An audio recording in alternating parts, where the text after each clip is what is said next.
What's up, everyone? Let's dive straight into the story of one of the most intriguing running backs in this year's draft class, Omarion Hampton, the explosive playmaker out of North Carolina. Now, this isn't the first time we're talking about him, and it won't be the last. The buzz is growing, and for good reason. The guy's officially on pre-draft visits, showing up in team facilities, and trust me, when a running back like Hampton starts making the rounds, front offices start paying attention. But let's rewind for a second and really take a look at what makes this guy so special. Because it's not just about highlight reels or raw numbers. Although he's got plenty of both, it's about the context. Hampton operated in an offense that, let's be honest, wasn't scaring anyone through the air. They didn't have a top-tier quarterback. They didn't have a vertical passing game that could consistently stretch the field. Opposing defenses knew exactly what was coming and still couldn't stop him. Week after week, teams stacked the box, loaded up the line, sold out to stop the run. And still, Hampton kept hitting gaps, breaking tackles, and moving the chains. He was the centerpiece of an offense that had little else to offer. And instead of folding under the pressure of constant defensive attention, he rose. He didn't just survive, he dominated. Now, let's talk about versatility. Because in today's NFL, if you're a running back and you can't contribute in the passing game, you're already a step behind. And this is where Hampton separates himself from a lot of other backs in this class. While the Tar Heels struggled to push the ball downfield, they leaned into what works in college when the passing game breaks down: screens, dump-offs, swing passes. And who was at the heart of all that? Omarion Hampton. He wasn't just taking handoffs, he was lining up, catching passes, and adding real value as a receiver out of the backfield. That kind of skill set matters. Almost 2,000 total yards of offense in a system where everyone knew he was the only real threat. That's not just production. That's proof of adaptability, consistency, and toughness. And here's something that deserves some serious attention: the sophomore slump. We see it all the time in college football. A breakout year, followed by a dip in production. Maybe it's wear and tear. Maybe the offense changes. Maybe defenses catch up. But for a lot of college backs, it's hard to maintain that same level when everyone is gunning for you. That didn't happen with Hampton. He didn't fade. He didn't regress. He didn't just match what he did the year before. He may have even improved. And again, we're talking about a guy who did all this without the benefit of a high-flying offense to open up space. Physically, he checks a lot of boxes. He's got the build to handle a full workload in the NFL. He's athletic, tough, and productive. He's the kind of back you can envision getting 20 touches a game, and not just surviving, thriving. Now, let's address the one knock that keeps coming up: pass protection. He's not elite in that area, no. But he's not a liability either. And honestly, if you go down the list of the top running backs in this draft, you'll find that most of them aren't exactly lighting it up in that department. Outside of maybe one or two guys, it's a pretty common area for development. That's not unusual. And that brings us to the big question: where does Hampton fit in this draft?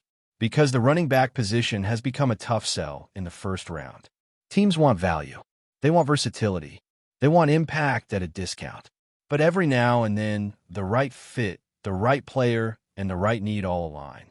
There's a realistic path where a team like the Bears, sitting at number 10, could pull the trigger. And I get it, that sounds early. Maybe even too early.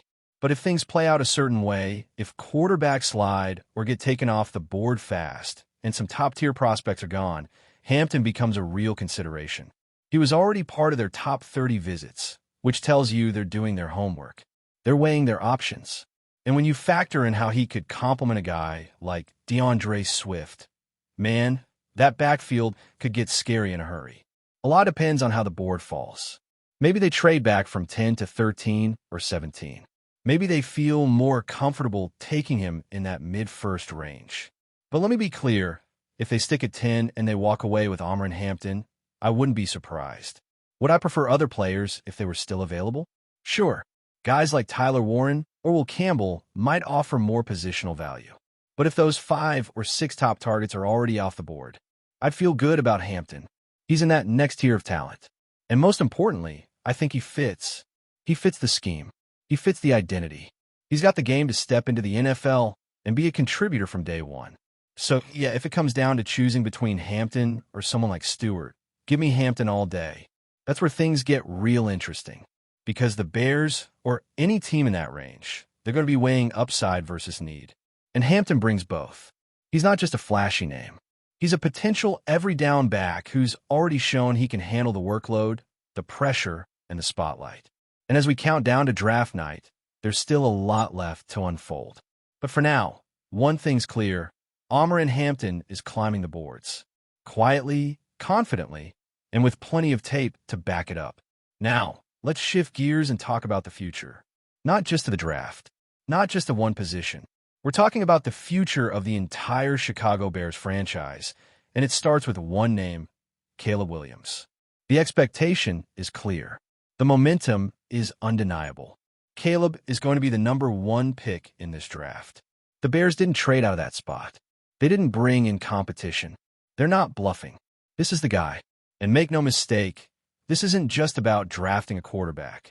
This is about changing the direction of the organization for the next decade. Caleb Williams isn't a consolation prize.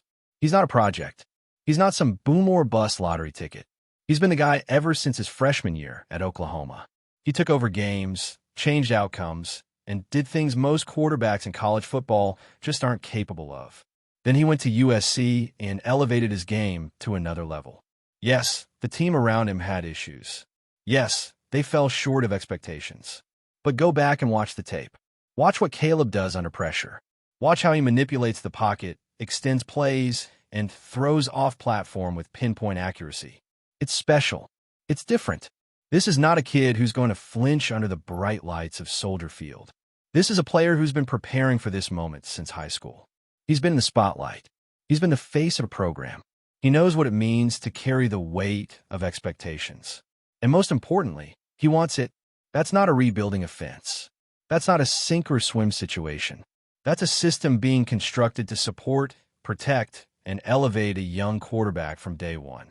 This isn't Trevor Lawrence in Jacksonville year one. It's not Justin Fields fighting for his life behind a porous O-line. This is a team building a real infrastructure. The front office deserves credit for this. Ryan Poles and company knew that bringing in Caleb wasn't enough. You have to give him tools.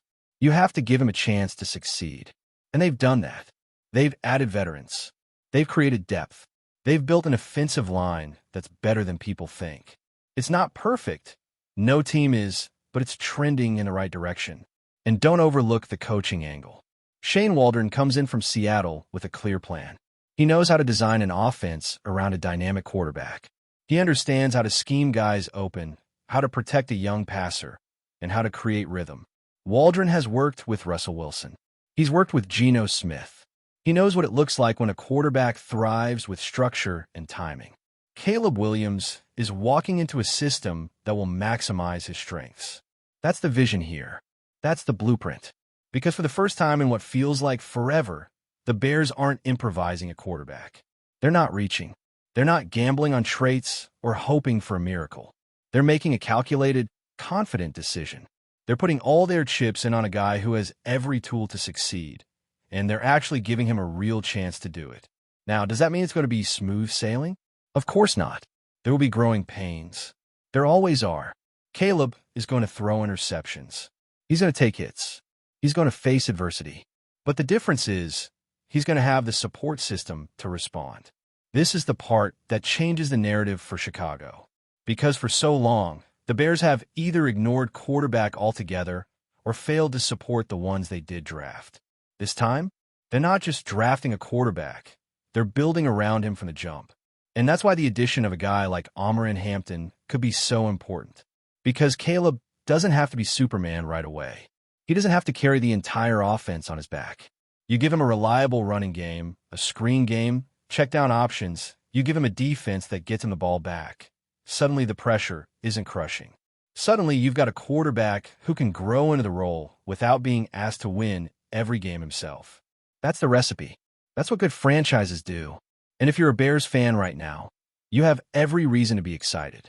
Because this isn't just about Caleb. It's about direction. It's about culture. It's about building a sustainable model for success. You can feel it.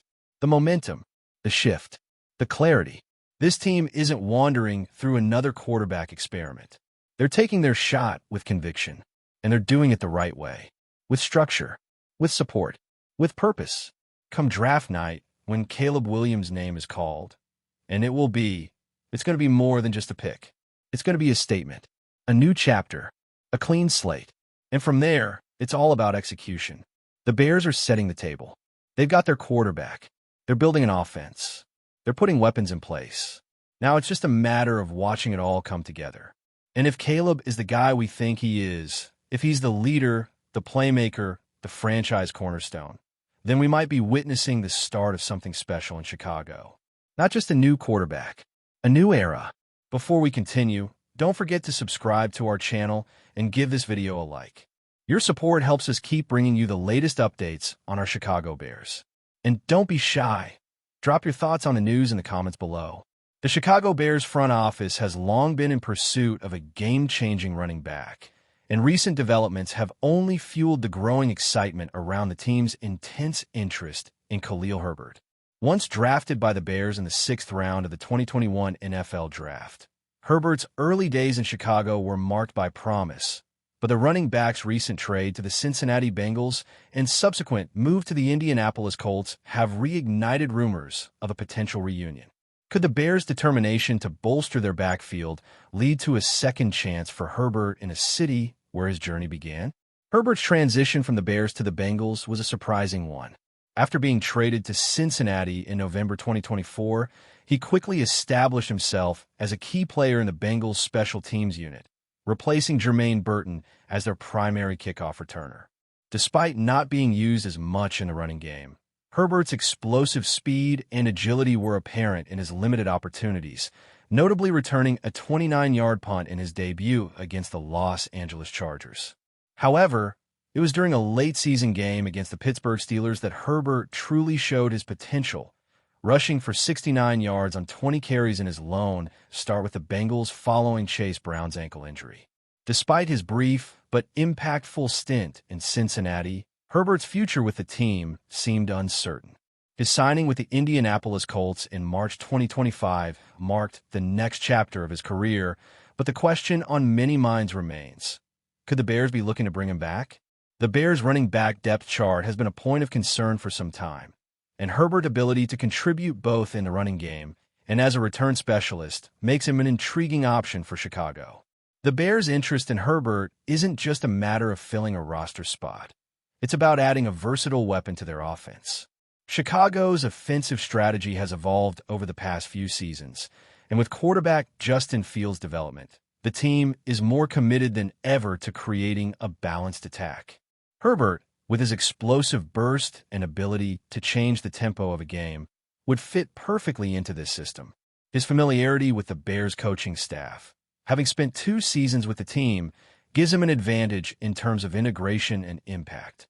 As the offseason progresses and the Bears continue to assess their roster needs, the possibility of bringing back Khalil Herbert seems more likely than ever. While his recent contract with the Colts may delay any potential move, the Bears' unwavering interest in him signals that they are still considering the dynamic back as a key piece of their future. Whether Herbert returns to Chicago or not, one thing is clear: his journey is far from over, and the NFL world will be watching closely to see what comes next. That's it for this update. If you enjoyed the video and want to stay updated with exclusive news about our Chicago Bears, be sure to subscribe to our channel and hit that like button. We can't wait to hear your thoughts in the comments. See you in the next video.